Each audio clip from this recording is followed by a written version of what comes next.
Lord, palakasin mo ako sa mga oras na ito. Bigyan mo ba ako ng maraming inspirasyon para makamove on sa buhay ko?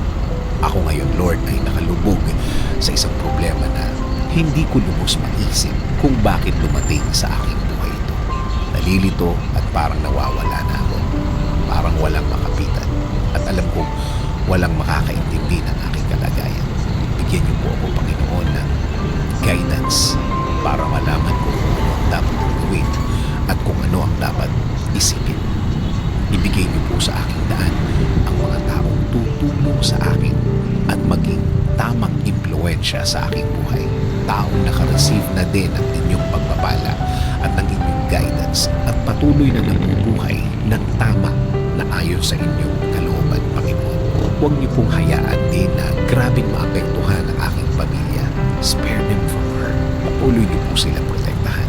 Patuloy niyo po silang i-lead sa tama at patuloy niyo silang alagaan, Lord.